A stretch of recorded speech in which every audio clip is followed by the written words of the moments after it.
ओम नमः सिद्धेभ्यः। ओम नमः सिद्धेभ्यः। अहिंसा परमो धर्म की। आचार्य गुरुवर श्री कुंद कुंद भगवान की। आचार्य गुरुवर श्री ज्ञान सागर मुनि महाराज की।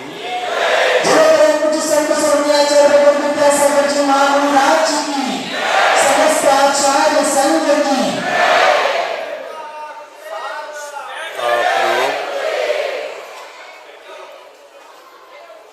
ये साउंड का जो आप लोग प्रयोग करते हैं, इसको आप सावधानी से करो। कम आवाज में भी ये कार्य किया जा सकता है और वह बहुत स्पष्ट रूप से सुनने में आ सकता है।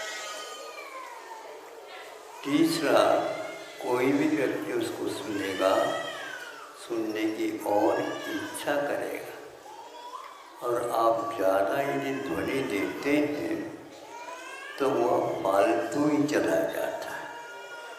आप अपव्यय कर रहे होता है और इन यंत्रों के ऊपर दुष्प्रभाव भी नहीं पड़ता।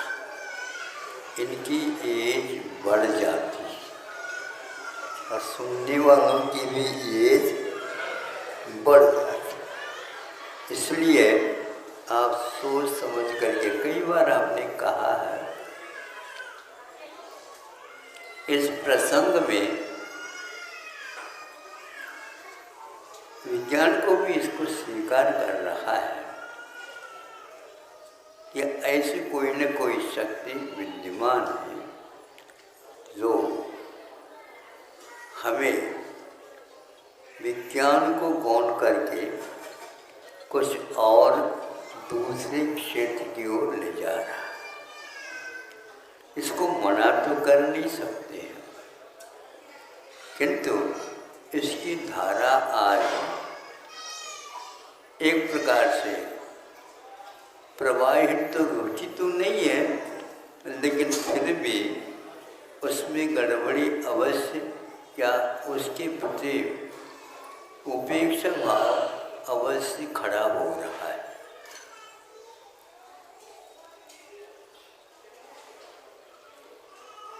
एक थाली है और उस थाली में बहुत सारे आइटम परोस दिए गए।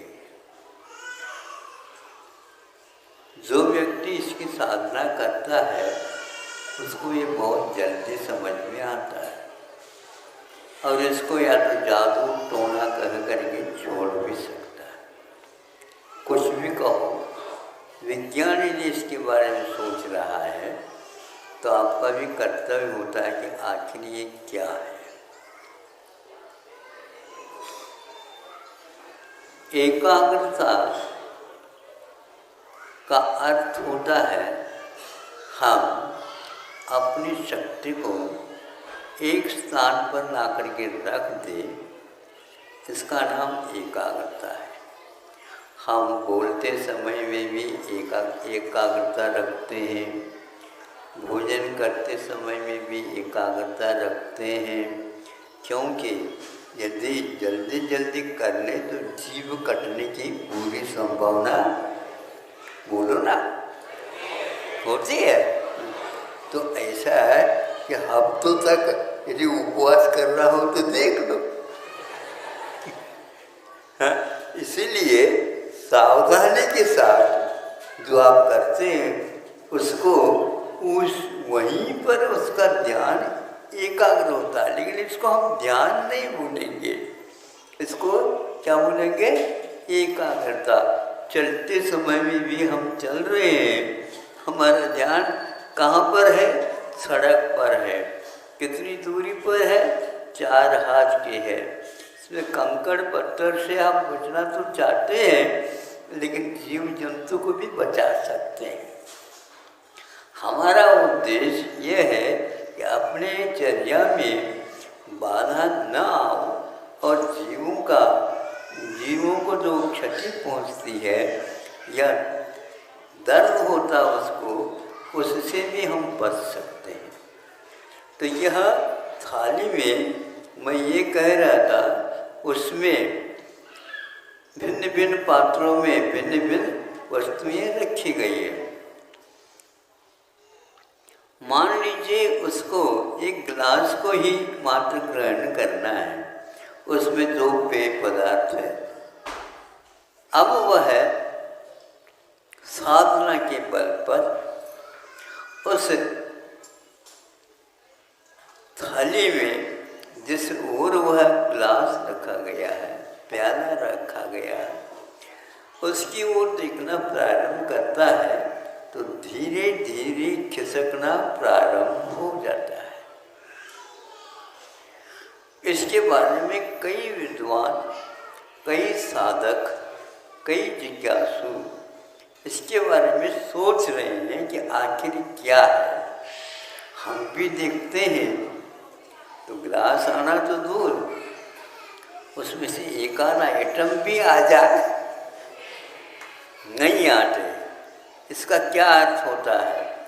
माता पिता वो इसको उपेक्षित भी कर सकते हैं, लेकिन साइंस का, विज्ञान का जो लड़का है वह तो कौन नहीं करेगा, और वह अवश्य ही उसके बारे में सोचना प्रारंभ कर दे, और वह बिल्कुल गिलास उसके सामने आ जाता है खिसकता हुआ।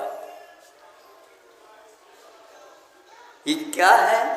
ये सम्यक दर्शन और मिथ्या दर्शन से यहाँ पर कोई मतलब ही नहीं। मतलब ये है कि हम अपने पास कितनी एनर्जी, शक्ति है, इसका नाप तो देख रहे हैं।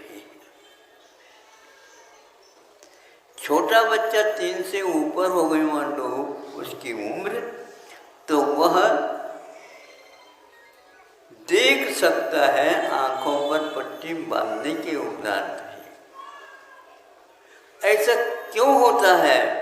तो आचार्य कहते हैं वह बच्चा अपने उपयोग को इतना लगा देता है कि जैसे सामने वह वस्तु रखी है ऐसा दिख जाती है उसको।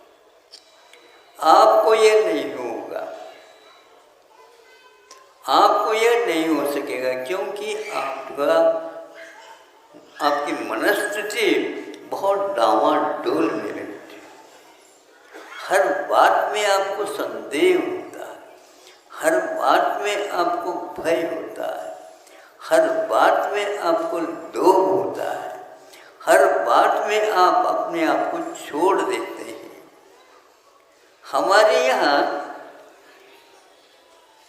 ये बताया 2 समुद्घाट है, एक मारणांतिक समुद्घाट और एक वेदनाकृत समुद्घाट। मारणांतिक समुद्घाट को प्रकरण बनाए हैं तो मरण के समय पर, मरण तो नहीं हुआ भी, किंतु वह आत्मा के प्रदेश अपने आप ही बाहर की ओर आते हैं। जैसे आप क्रोधावेश में आ जाते हैं तो होंठे अपने आप ही फड़कने लग जाते हैं, आंखों में अपने आप ही खून हो या न हो लेकिन आंखें लाल हो ही जाते हैं। जिसके पास खून की कमी है उसके भी आंखें लाल हो जाती नहीं होती, खून की कमी होने के बाद भी पूरी उस वेदना के साथ अथवा उसके साथ, तो इसको बोलते समुद्घाट। समीचीन रूप से वह अपने आत्मा के प्रदेशों को बाहर की ओर फेंक देता है। यह यदि समझ में नहीं आ रही, श्रद्धा का विषय है, तो आप एक लैंप रखो या दीपक रखो, वो उपाय उसके ऊपर कुछ नहीं है, आवरण नहीं है, ग्लास वगैरह नहीं लगाया। अब उसका तेल ज़्यादा होने से या उसके बर्नर में कमी होने से तो वह फबकता है।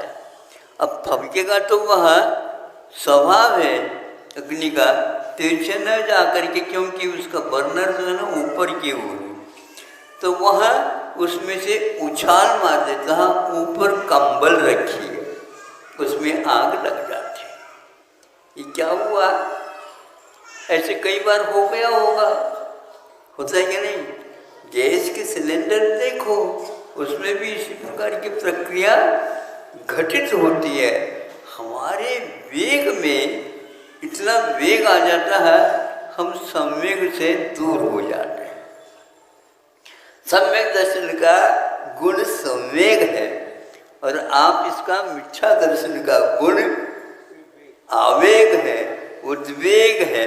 अरे भैया, वो आपे में नहीं, ऐसा कहा जाता है।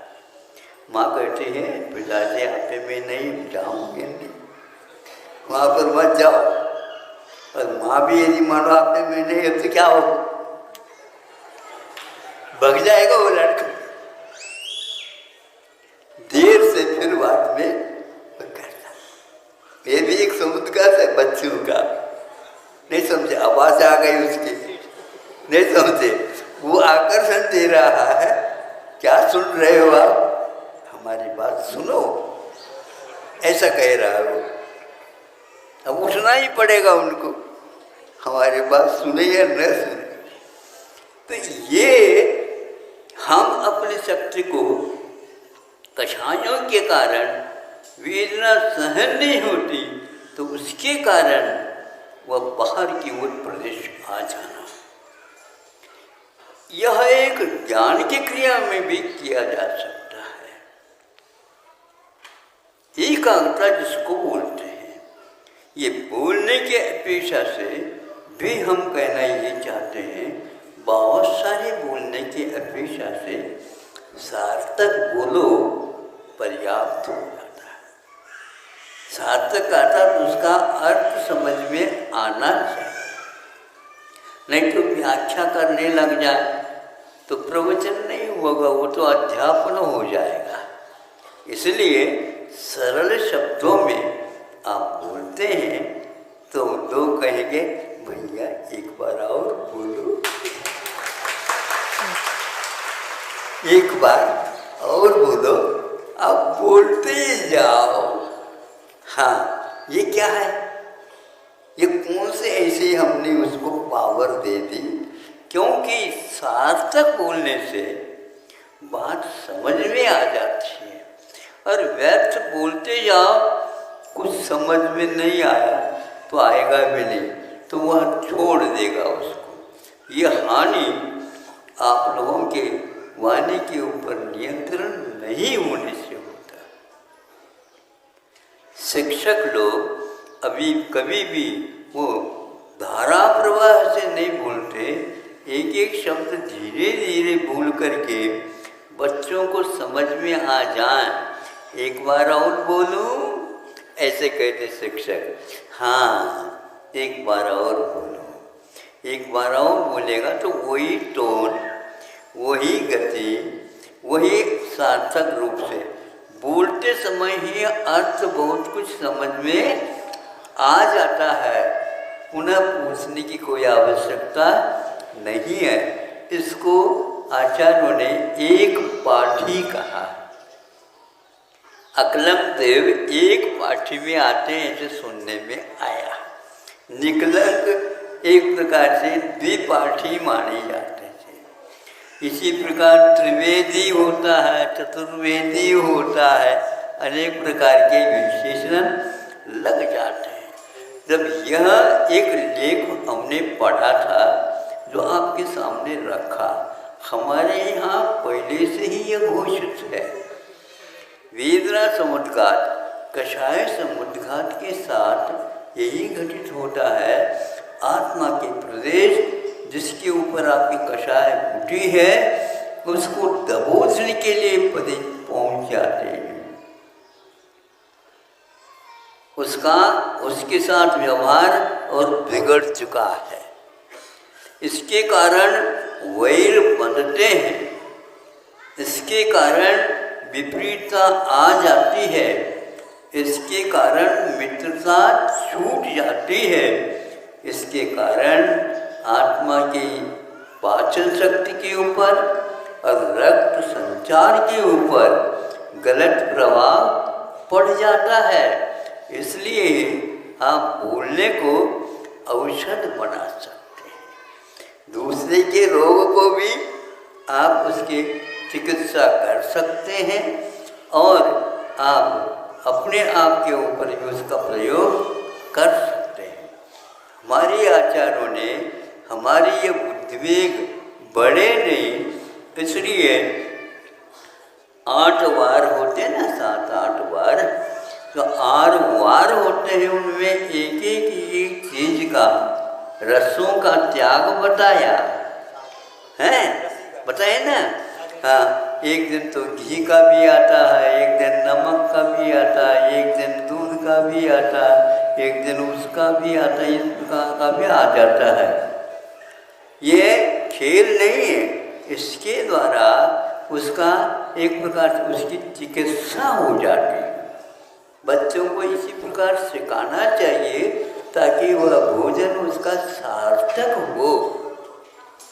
खाएं किंतु वह सार्थक हो, यानी प्रयोजन भूत होना चाहिए और वह पच जाए जल्दी जल्दी। इस प्रकार का भोजन करने से ऐसा होता है। विज्ञान ने इस बात को स्वीकारता दी है। अब हमारे उद्देश्य के अनुसार ही ये कार्य होते हैं। यदि मान लो आप सार्थक बोल रहे हैं, उद्देश्य यह है कि एक बार में सामने वाले व्यक्ति उसको हूँ कह देता है, नहीं है ना कह देता है। ना कहने से आपको बुरा लगेगा, क्योंकि इसलिए हमने कहा और उन्होंने हाँ भी नहीं कहा। हाँ यदि कहलवाना चाहते हैं तो पुलिस को बुलाओ, अपने आप ठीक कर देगा वो। पुलिस ऐसी पिटाई करता है, उसको हाँ ही कहना पड़ता है। जब तक वह ना करेगा तब तक उसकी पिटाई होती रहेगी।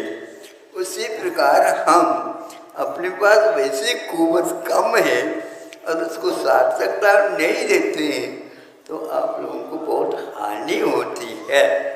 इसलिए जीवन पर्यंत के लिए मीठे का त्याग, जीवन पर्यंत के लिए नमक का त्याग, जीवन पर्यंत के लिए दूध का त्याग। इसके त्याग करने से उसके प्रति जो मोह होता था, राग होता था, अथवा और भी कोई भी हो तो ये होता था, वह सब छूट जाता। आप क्या चाहते हैं, कर्म की निर्जा ना, ये इतने तो क्या कर दो, अपने आप ही निर्जरा प्रारंभ हो जाती है। अब इधर तप भी होगा, तपसा निर्जराच, तप के द्वारा निर्जरा होते। तो यह बात इस लेख को पढ़ने से हमें लगा, यह पहले भी चलता था इस प्रकार। जो चीज़ चाहिए उस चीज़ को बुलाया जा सकता है। इसी का नाम विद्या है, इसी का नाम रिद्धि है। हम नहीं भी चाहते हैं तो भी महाराजों के श्रवण जो साधक होते हैं उनके हाथ में रूखा सूखा भी दे दो तो भी वह रसदार बन जाता है। नीरस को भी वह रसवान बनाने की क्षमता इस प्रकार आत्मा में है, लेकिन मोक्ष मार्ग में उसका प्रयोग नहीं किया जाता। फिर भी हाथ में आ गया तो उस रूप में परिणत हो ही जाता है। रूखा सूखा भी अमृत श्रावी बन जाता है। आपको अमृत चाहिए? हाँ महाराज, फूकट में मिल रहा है, ले लो। इसलिए ये जो शास्त्रों में उल्लेख मिलते हैं ये मामूली चीज है। हाँ, बहुत प्रकार की क्षमता शरीर में भी आ जाती है, वाणी में भी आ जाती है। सोचते हुए थोड़ा सा बैठा, जिसके बारे में आप सोच रहे थे वो व्यक्ति शाम होने से पूर्व में आ ही जाता है। किसने बुलाया? बुलाया तो किसी ने फोन लगाया होगा, फ़ोन भी नहीं लगाया, फिर आज कैसे आ गए हो? तो वो कहता है क्यों भैया आपको किसने बुलाया? आज ऐसा लगा कि आप जाना ही वहाँ पर है, मैं आ गया। तो इसके पीछे मनोवेग काम करता रहता है, इसको आचार्यों ने संप्रेषण बोला है। समय आपका हो गया है, थाली में से गिलास प्याला ऊपर आ गया, यह एक लेख था, इसके माध्यम से हमने बात कह दी। आप बोलते हैं तो सबको मीठा लगे, लेकिन ज़्यादा मीठा भी अच्छा नहीं। अनुपात से आप मीठा लिया करो तो मुंह कड़वा नहीं होगा। हाँ, आप ज़्यादा खाते हो मुंह कड़वा हो जाता है, फिर करेला खाना पड़ता है, तब कहीं जा कर के उसका संतुलन ठीक हो जाता है। आप लोगों ने शांति के साथ सुनी। देखो धीमे धीमे मैं बोल रहा हूँ, फिर भी आपको सुनने में आ रहा है, इसलिए ब्रह्मचारी को कह देना कि कल से इस ध्वनि में कमी लाए। और ध्वनि को बचाना बहुत बड़ा कार्य है। ऐसा समझे, वैसे गवर्नमेंट जो है ना थक रही है आप लोगों के लिए, लाइट लाइट लाइट। दिन में भी यदि हेलोजन जला रहे हो तो कमी कहाँ? ये तो समझने की कमी है। दिन में यदि उनका उपयोग करते हो तो सूर्य में जो तत्व हैं उन तत्वों का उपयोग नहीं होने से रुग्णता आ जाती है। पर्याप्त है आप लोग स्वस्थ रहें और आप लोग अपनी शक्ति को समझ ले। इसलिए मनुष्य के पास रिद्धियाँ सिद्धियाँ विद्याएँ यूँ बिना बुलाए ही आती हैं, और उसका उपयोग यदि करना चाहते हैं तो जो असहाय हैं, अभावग्रस्त हैं, अथवा जिनको इसकी आवश्यकता है, उनको सहयोग दे करके उनको भी आत्मीयता के साथ जोड़ सकते हैं। अहिंसा परमो धर्म।